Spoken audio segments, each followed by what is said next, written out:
Hi everyone, welcome you all to the Azure Developer Community's Tech Podcast series. Today we have Sathesh with us, and he has an amazing experience in the corporate over a decade. And apart from that, when it comes to the experience, it's in the fields of project management, administration, and diverse industry exposure in cloud computing. And also, he has hosted various services at the same time.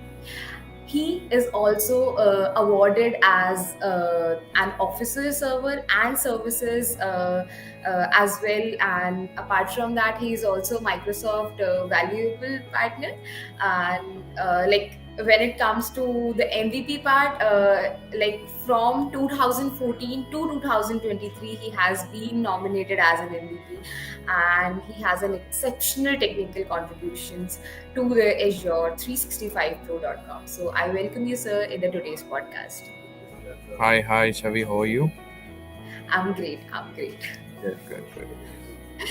So, How you actually got started with your Azure journey? Like, it's been over a decade that you have been contributing to the Azure community, and I guess it's been a great experience for you. So, how you got started with it, and how was it in the start? first of all, thank you for providing this opportunity. It's a very nice conversation we'll have. Hopefully, we'll have a great time together. This what how I started my career is first I finished my college as an electronics engineer back in Chennai. Then I started working with HCL for a couple of years. So then I worked with Wipro. So when Wipro, I used to be a Microsoft contractor for a couple of years. That's where my real Microsoft experience started. So we used to take a lot of tickets and so many Microsoft things. And technology is always my passion, but everything matched in life. So that's why I always recommend, like, keep trying, keep doing things. One day it will click. So if once you have the passion, when you're in the right place, things kick in together, right? So this is what happened to me when I joined Wipro, and being a Microsoft contractor, and technology was upcoming. So I used every opportunity put in front of me. So I think that's where things are running till date. Yeah. It's actually great to hear that because, to be honest, whenever it comes to the Azure journey, it's something that is very much insightful and remembering at the same time. Moving with your Azure journey, this is the very favorite question of every enthusiast, that which is your favorite service, that you have been contributing to. And at the same time, there are so many things that are going right now, and there are so many trends. Like, every day we have a new service, every day we are we can see there are new trends that are going on the cloud. So how are you keeping yourself updated with the trends, and also share something about your favorite service? Yeah, so my favorite service is Azure Kubernetes services. As Kubernetes as a technology, I really love it in terms of how it can scale up, the things can do. Because I'm working in IT industry for over a decade, so I've started my career on Microsoft Exchange. Then I worked with a lot of Microsoft stack. Then I worked on FI load balancers, and I worked on VMware, like virtualization technologies. But all this, and then I'm working on full deep on Microsoft Azure nowadays. And so my favorite service will be Azure Kubernetes services. So whatever I used all this decade, it comes into the Kubernetes. Like, the load balancer can be Nginx, can be anything, and you can move the pods here and there, and you have integrated application gateways inside Kubernetes clusters. These are like, if you are a technology enthusiast, you will love Kubernetes. And being an Azure Kubernetes services, and the things you can do with so many features on Azure, it's something amazing when you really watch these pods scaling up and scaling down. It really love, you love watching it. It's, I think only one technology enthusiast will understand the feeling with what I'm saying. So yeah, so Azure Kubernetes service is my favorite service in Azure. That's actually great to hear because as a technology enthusiast, it's very relatable for me as well. And I guess moving further with these questions, there's this one thing that always comes to like the beginner's mind, that how to get started with your Azure journey. So right now we can see that there are various things that are available in the market, and as an MVP, I know that you have been like going through with all the stuff that is provided on internet right now. It can be YouTube videos, it can be blogs, it can be some other books that are provided to to all of us for the certifications and everything. So in that case, like what's your point and what's your view on this, that how to get started with one's Azure journey? See, in my opinion, anyone can start anywhere because Azure has almost everything, in my opinion. But see, there are different sectors inside Azure. So, one is the development point of view, one is an administration point of view, and one is like, let's consider he's like identity enthusiast. Then he will start his career into Azure Active Directory and Azure B2C, all these technology stacks. Let's consider he wants to be a pure .NET developer. Then he will start into proper DevOps and he will develop his code in Visual Studio and publish on Azure. So if he is going to be a data enthusiast, then he will be a proper Azure data engineer, putting it data into data lake and seeing the business analytics dashboard. So so if he's, let's consider he's an IoT enthusiast, so there is an IoT hub and event hub, so many things are there. So everyone has a place in the Azure stack, but he has to find his own passion. But what I feel is, to start with, he should learn and read whatever comes in his way. Maybe he can like follow some hashtags on LinkedIn like Microsoft M365 Azure and start reading the posts. And maybe surely he will find something interesting for him. Then he starts jumping into it, learning more and more, because each services in Azure stack is immense. Like, it's like a whole team can work on it. Like, for example, even the data compliance team has its own dashboard, the security team has its own dashboard, the identity team has its own control plane. So everyone has its own place. But to we start with, read all the basics which comes in your way. But you will definitely find something interesting for the people, and they can start it from there, is my opinion. Also, actually, when I was going through your LinkedIn profile, I saw that you have been specialized in so many fields of Microsoft Azure. So, in that case, like how you actually have all those information within yourself, like how you actually retrieve all the knowledge, because whenever you're starting with a new service, like you might be following like the knowledge of the previous service, so it happens. So how Yes. you actually like from where you get that motivation to learn new and new services every day, and also how you actually manage all those services knowledge at the same time, because it's quite amazing, and it's quite difficult for the like students and professionals out there, because you are also having your corporate life in which you are working from 9 to 5, and then after that you are having the contribution part, and you have your own personal life. So it's quite difficult. So it would be great if you could put some light on that.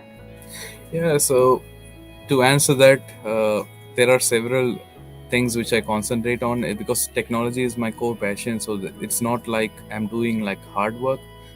It's This is what I like. So every time when I come into Azure Stack, I learn something, because being in a decade in IT experience, I have a of experience in IT. So what I do is, like, every technology which I worked on, it's been virtualized in some way or the other in the Azure Stack. So whenever you feel whatever I feel, it's the basics remains the same. So each technology for example, if I worked on F5, LTM, GTM, APM, these type of technologies, it's all these type of technologies are in Azure front door. So when I work on load balancers like camp, so these load balancers coming in application gateway. So all these technologies connect together in one way or the other, so it's much easier for me to catch up. Coming back to my personal life, I think I should appreciate my wife's understanding, so that she allows me to spend a lot of time in tech. And yeah, so things are going good. Exactly, because obviously support is the very much like important thing that plays a major role in one's life. I totally agree on that point. And also, moving with that, there's one thing that I would be very happy to listen from you, and I guess the listeners are also very much interested in listening that. Like when it comes to your technology and when it comes to these trends, sometimes you feel demotivated, sometimes you feel like quitting, like because there are various things that are going in the world. You sometimes think that okay, I should just shift my domain, I should go for something else, why am I doing this? So there are various things that happens, and especially with the youth right now, they used to switch their domains in just 1 year, they used to switch their companies in 1 year. So like, could you please say something on that? It would be really See, great. see, IT will never demotivate youth because it provides very good money, you know. So, Obviously. yeah, money, you want to make the best money, then IT is the place for you. So, when more money comes, even the demotivation converts into amazing motivation, so so I feel if any youth gets demotivated in IT, maybe he's not able to transfer his skills to make more money. So end of the day, it's not I'm saying your technology enthusiast or technology passion is linked to money, but money is it's needed for everyone's life, right? So and technology can provide you a very good sufficient money if you are very good at Microsoft Azure stack today. If you're very good at Azure DevOps and you can have publish your proper containers in Azure Kubernetes, you worth more, and you will be hunted down. And if you are spending your technology career in just Azure stack, Office 365 stack, uh, then your value is more. It's kind of incomparable. You will be hunted down in like few hours. This is how I see it. So I don't see any reason to get demotivated if somebody don't have money. I always say if you practice few certifications, you can readily convert yourself into a better job. So this is how. So there is no reason to demotivate or changing jobs is okay in my opinion. If anyone has to grow or gain more knowledge, changing his job is very much needed. If he's not seeing good growth in his current company, he has to switch his jobs. I know it's 60 days notice period in India is a bit tough, but still, if somebody has to find his way in growth in corporate ladder, then he has to switch. There is no other option. Yeah. That was actually very much insightful for everyone. I am pretty much sure that they have like got the proper in like the proper essence of the of your words. And also, you know what, like there is one thing that always comes to my mind, that when like you are having so many things in your plate, what if you would get one day in which you won't be like asked to do anything, no work, it's just you being alone in your home. So in that case, how you would be spending your day, like how fruit like what all fruitful activities that you would do? I would be very Yeah, happy. pretty much. Maybe I will open my PS4 and then I'll play some amazing Call of Duty games. I'm a very good gamer, so I'm very good. I like PUBG as well. I used to play PUBG for some time. Then, if I'm alone, I'm pretty sure I want to open my Xbox or PlayStation and play and have a very good time. Because I have two daughters now, it's pretty much impossible to open your PS4 or Xbox and play for some time. But if I'm alone, I'm gonna open PS4 and play for like a few hours with my friends. Yeah. I can totally Yeah. understand that. I totally understand that. Okay. Also, there's one more thing that I just remembered, that when it comes to the contributions and everything that we are talking about, like how difficult is it to be an MVP? Like, could you please share something on that? Like, is there any competition, or like is there anything that someone will let you down, anything that happens, or like how's the realities? See, I have a very good way which I have consistently doing for many years, so what's my way of doing is whatever project I'm doing, I document it in a proper way and I blog it, so everyone will have their own way, so if you see some YouTube's videos of MVPs, they do their project in the corporate world, and they explain the project without revealing any confidential information and the best practices of that project. So then they contribute to the community so that other people will follow the best practice and do those things. So now I have written more than like 350 to 400 blogs in my Azure 365pro.com, which is my a decade of corporate experience, right? So even many blogs has amazing best practices, which falls into the cloud Azure. So everyone will follow their passion, sometime some people wants to do YouTube videos, sometime wants to write, some people wants to write like me, some people will like to create events and may bring some friends and explain the best practices to them. So I have a feeling I don't want to tell anyone this is the way, but this is my way. But they can find their way to contribute to the community. And what I see is whenever you share, people is gonna ask doubts. Whenever they ask doubts, it's gonna make you even more stronger in that topic. This is what happens to me every time when I write some blogs or write some best practices. They're gonna come back and say why you wrote it. It makes you to think, and it makes you amazing, like it makes you like so strong in the topic, and nobody can beat you in the topic. So this is how it has always been for me. That was so amazing to hear that, because, like, again, whenever I hear someone says your journey and the way he or she is contributing to the like Azure community, it feels so great. And also, I really liked your perspective and your point of view for the MVP thing, and also the way you document everything. That's really incredible, because I personally feel that documentation is very much important in terms of everything. Like, if you are doing a job, if you are a student, if you are a professional, documentation works very well for everyone. Yeah. And when it comes to documentation, what are your like views on blogs? See, for example, let's consider I'm doing like 5 to 6 blogs or 5 to 10 or 20 blogs in a year. These are my current active some of the projects which I'm working on. So what I feel is these type of projects will be referred back even by me. Let's consider I after like 3 4 years I switch my career into a different company, and if that company wants to apply this type of best practices, I can go and refer back my same documentation and I apply the same best practice. When you apply, put those documentation on the internet, people gonna review it, people gonna follow it. If something wrong or if something is right or something is missing, people gonna add you back in the comments. And we build very similar documentation for the corporate world as well, for internal use and external use. External use will not have any confidential information, will never refer back anything to the company, but internal documentation will have even more, like LLD, low level documents, higher level documents. These are documents which any corporate guy will do on a everyday's job.